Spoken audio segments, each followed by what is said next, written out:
The Galactic Federation arrived above Earth without warning. Their ships were smooth and silent, hanging in the sky like calm thoughts that did not belong there. People across the world stopped and looked up. Screens filled with the same image. The ships did not fire.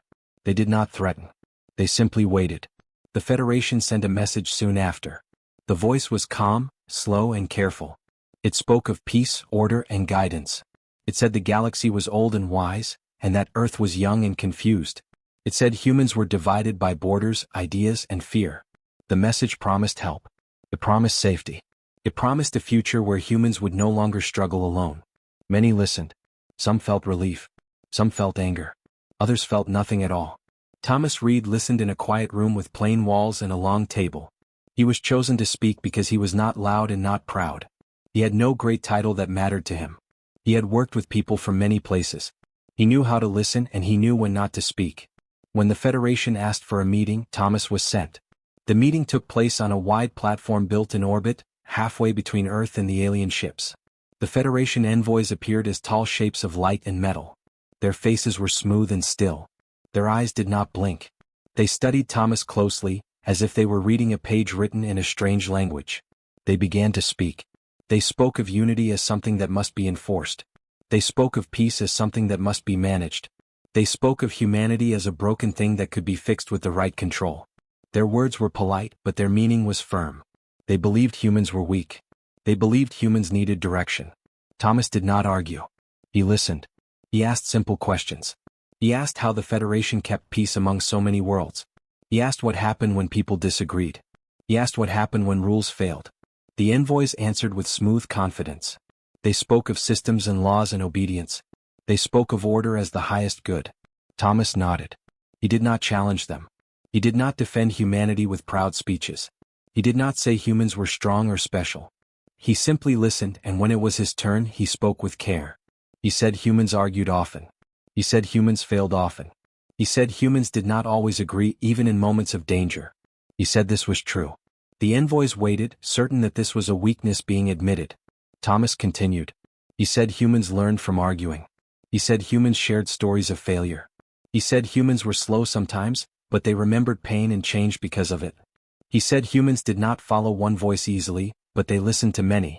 The envoys shifted slightly. Their lights dimmed and brightened. This was not the answer they expected. They asked Thomas who truly led Earth. They asked which council made the final choice. They asked where authority rested. Thomas paused before answering. He said Earth had many leaders. He said some led nations, some led cities, some led ideas. He said many led without power at all, only by trust. He said no single voice could speak for every human, not even his own. The envoys found this troubling. They believed strength came from control. They believed unity came from clear command. They looked at Thomas and saw a man without armor, without rank, without force. They believed this proved their point. And yet something felt wrong. Thomas did not seem afraid. He did not bow. He did not challenge. He did not beg. He stood as someone who knew his place and did not need to protect it. The Federation spoke again. They offered guidance. They offered technology. They offered protection from unknown dangers in the galaxy. In return, they asked for cooperation, rules, and oversight. They said it was a fair exchange. Thomas listened. He asked one final question. He asked what happened to worlds that refused. The envoys answered carefully. They said refusal was rare. They said most worlds understood the need for order. They said those that resisted were isolated for their own good. Thomas thanked them for their honesty. He said Earth would consider the offer. The meeting ended without raised voices or threats. The Federation envoys returned to their ships. Thomas returned to Earth. Across the Federation fleet, discussions began. They reviewed recordings. They measured Thomas's words and movements. They searched for signs of fear or deception. They found none. This confused them. They expected humans to react with pride or panic. They expected anger or submission. Instead, they saw patience. On Earth, people argued. Governments debated. Experts disagreed. Citizens spoke loudly across networks. It looked like chaos. The Federation watched this closely and felt certain. This was proof of division. This was proof of weakness. But as days passed, something else became clear. Despite the noise, humans shared information freely. Scientists spoke across borders. Engineers offered ideas without being asked. Teachers explained the situation to students in simple terms. Mistakes were discussed openly. Fear was not hidden, but it was not allowed to rule. Thomas watched this unfold quietly. He did not direct it. He did not control it. He trusted it. The Federation began to feel something unfamiliar. Uncertainty. They had faced strong empires before. They had faced advanced machines and powerful fleets. Those threats made sense. They could be measured and managed. Humanity could not. Humans did not move as one, yet they moved together. They did not agree, yet they acted with shared purpose. There was no single point to pressure, no single leader to threaten. The Federation ships remained in orbit, calm and silent. Their words stayed polite. Their posture stayed peaceful. But behind that calm, fear began to grow. Not fear of weapons or numbers. Fear of something harder to control. Fear of a species that listened, learned, argued, failed, and still moved forward by choice. When the Federation finally pulled their ships slightly farther from Earth, they recorded a simple note in their reports. Humanity was not weak. Humanity was unpredictable. And that, they realized, was far more dangerous than strength. The changes came slowly at first. The Galactic Federation did not announce them as commands. They called them adjustments. New trade limits appeared in shared space routes. Certain materials could no longer move freely between Earth and nearby systems. New rules were placed on human ships. They could travel, but only along approved paths. They could explore, but only after asking.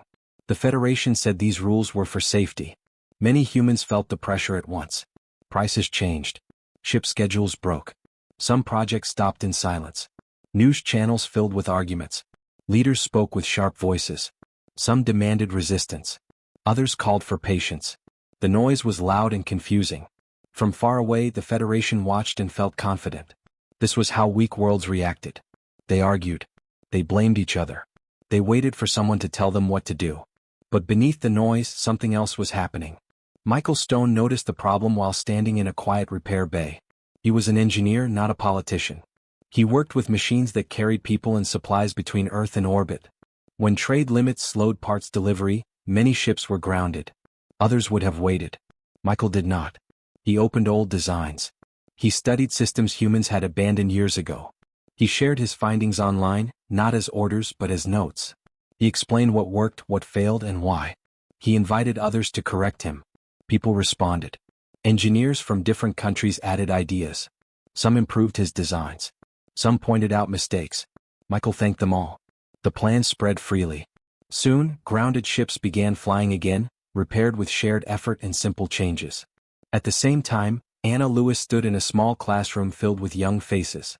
Her students were not soldiers or engineers. They were learners. When the Federation rules changed, fear entered their questions. They asked if Earth would be punished. They asked if humans were in danger.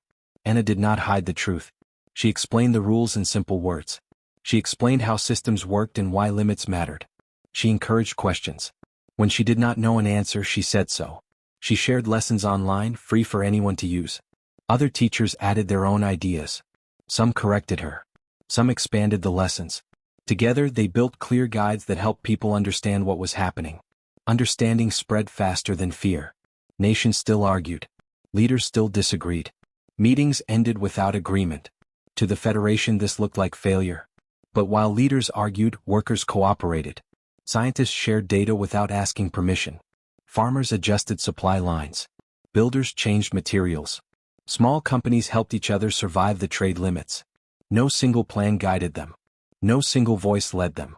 The Federation noticed this with concern. Their observers tracked human responses. They expected delay and collapse. Instead, timelines shortened.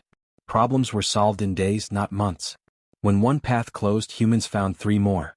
The aliens increased pressure slightly. More rules followed. Ship inspections became strict. Delays grew longer. Humans adjusted again. Michael joined open discussions where engineers explained how to redesign ships to pass inspections faster. Mistakes were shared openly. Failures were not hidden. Each failure became a lesson. Anna watched students explain these changes to their families. Children taught parents.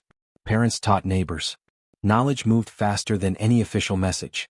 The Federation had seen cooperation before, but never like this. Most species followed orders from above. Humans did not wait. They acted while arguing, learned while failing, and improved while disagreeing. The aliens tried to find leaders to pressure. They found too many. They tried to slow information. Humans spread it faster. Inside Federation command ships, concern grew. Humans were not resisting openly. They were not breaking rules. They were adapting inside them. That was harder to stop. Reports described humans as disorganized, yet effective. Emotional, yet practical. Divided, yet united when it mattered. Michael never met Anna, but their work crossed paths. Her lessons helped people understand the changes his designs required. His solutions gave real examples for her teaching. Neither planned this. It happened naturally. The Federation studied this connection and failed to understand it. They believed control shaped behavior. Humans showed that shared understanding did the same. As weeks passed, trade stabilized. Travel resumed. New systems emerged that worked even under limits. Humanity was not stronger by force. It was stronger by adjustment. The Federation made a quiet note in their records. Humanity adapts too fast. And that made them uneasy. The pressure did not come with warning sirens or loud threats. It came quietly, wrapped in polite language and careful timing. One moment the human station Horizon Point was working as usual, full of light and motion. The next moment its main power went dark. Lights shut off. Screens went black. Artificial gravity weakened. The station did not explode. It did not burn. It simply fell into silence. On Federation channels, the event was described as a technical adjustment. A temporary energy regulation test. Nothing more. The Federation expected panic. They expected emergency calls filled with fear. They expected leaders to demand answers. They expected chaos. None of that happened. Inside Horizon Point, people stopped and took a breath. Emergency lights turned on, soft and steady. Trained hands moved without shouting. Engineers checked systems.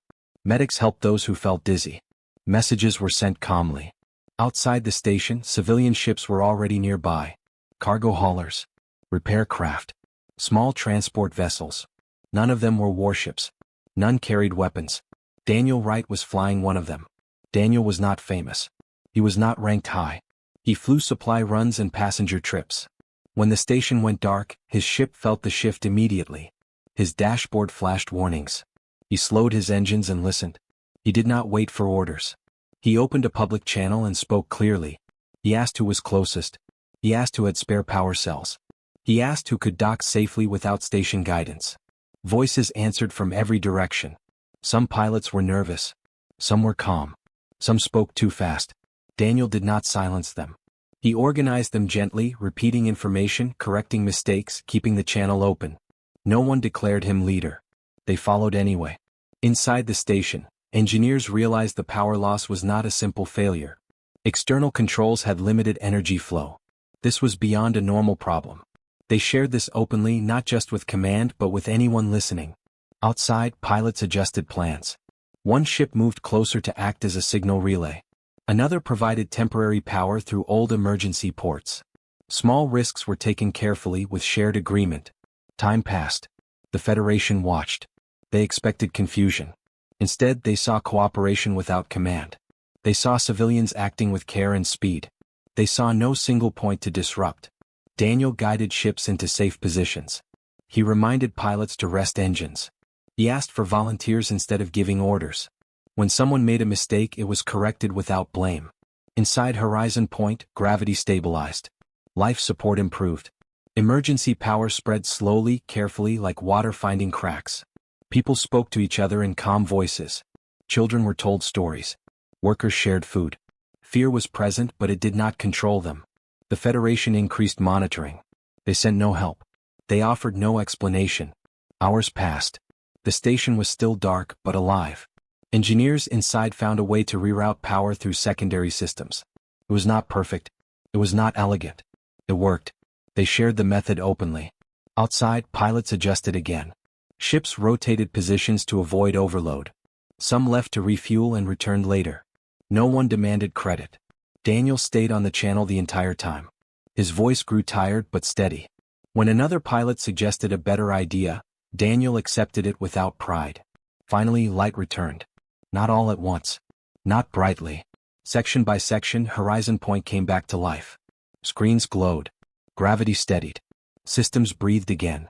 Cheers were quiet. Inside the Federation fleet, silence was not. Observers reviewed the data again and again. They compared this event to similar tests on other worlds.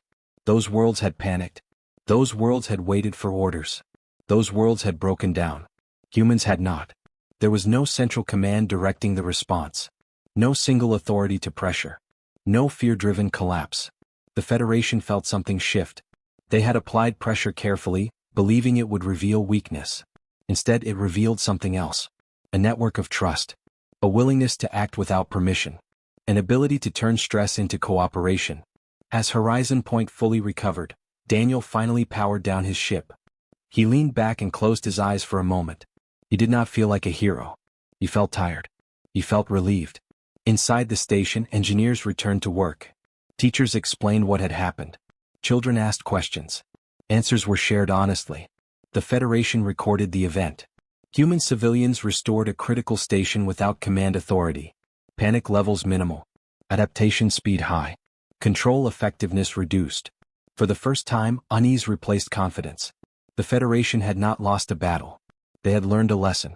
Humanity did not need orders to stand together. And that frightened them more than any weapon ever could. After the station recovered, the Galactic Federation did not move away. Their ships stayed at a careful distance. They watched quietly. Sensors followed human traffic.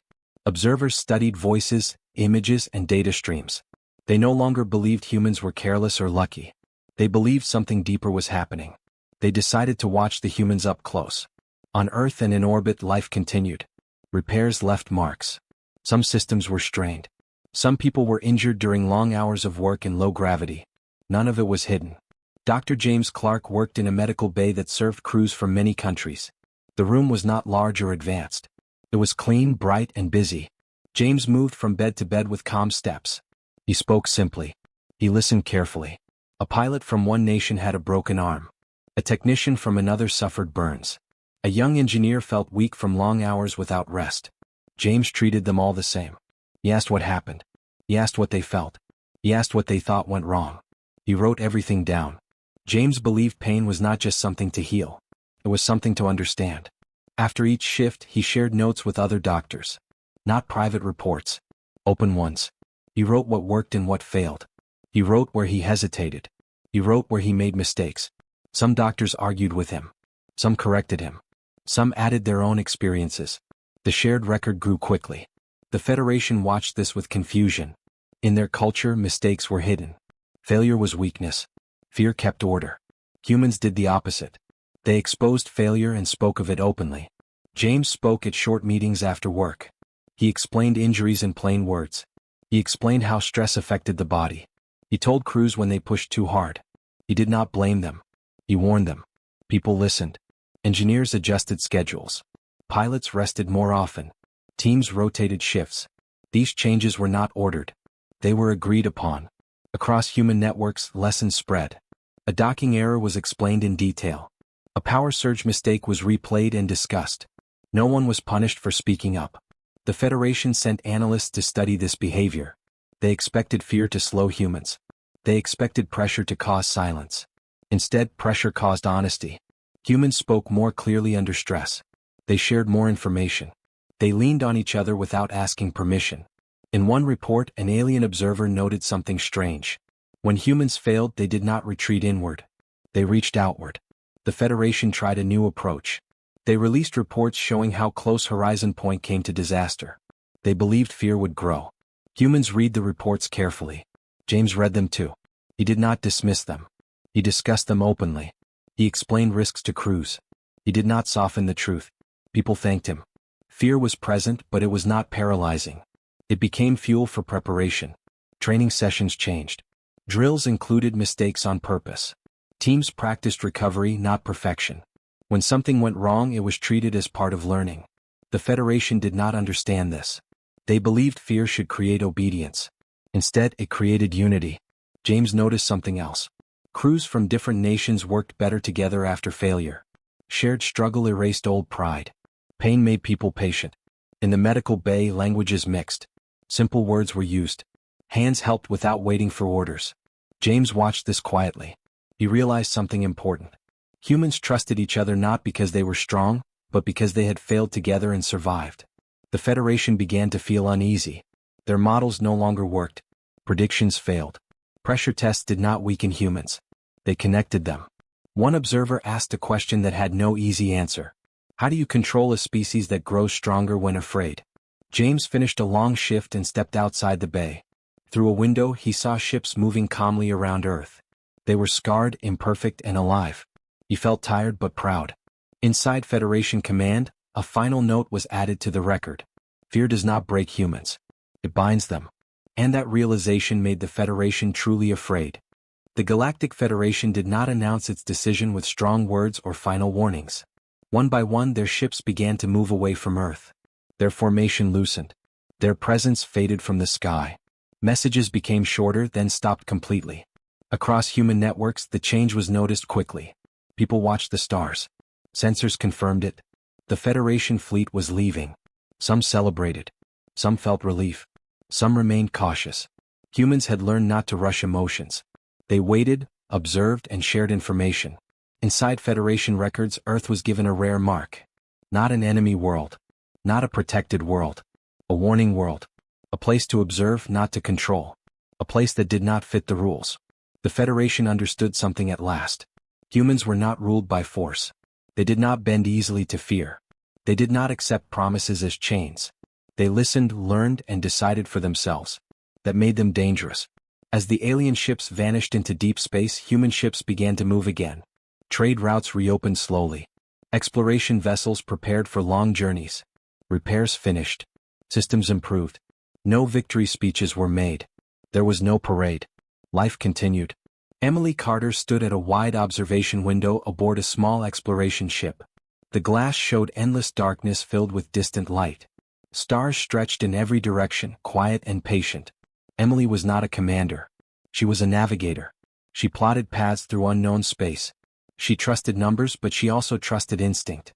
She had followed the events closely like everyone else. She remembered the early days when fear had crept into every conversation. When people wondered if humanity would survive contact with something older and stronger. Now the fear felt different. Smaller. Emily adjusted the ship's course gently. The engines hummed. Other ships moved nearby, each on its own path. No central command guided them. No single voice directed the fleet. They shared maps. They shared warnings. They shared discoveries. They chose their paths. Emily thought about what the Federation had expected. Order. Obedience. Silence under pressure. Humans had given them none of that. Instead, humans argued, failed, helped, learned, and tried again. The Federation had offered safety in exchange for control. Humanity had refused without shouting. Without anger. Simply by continuing to be itself. On Earth, teachers explained what had happened in simple words. Doctors updated training methods. Engineers improved systems. Children asked questions and received honest answers. Mistakes were remembered, not buried. That was how humans moved forward. Emily remembered watching Horizon Point go dark. She remembered the calm voices on open channels. The quiet trust between strangers. That moment had changed something deep inside her. It had changed the galaxy too. Federation analysts reviewed their final reports. They noted that humans did not grow stronger through domination or unity of command. They grew stronger through choice. Through shared responsibility. Through freedom to fail and improve. This frightened them. A species that could not be controlled by fear could not be easily managed. A species that refused to be led by promises could not be bought. A species that chose unity instead of obedience could not be ruled. As Emily's ship moved farther from Earth, she watched the planet shrink into a blue point of light. It looked small, fragile. She knew better. Humanity did not seek to conquer the stars. It did not seek to dominate the galaxy. It sought something simpler. The freedom to choose its own path. That freedom had confused the Federation. It had unsettled them. It had driven them away. Emily smiled softly and returned her focus to the controls.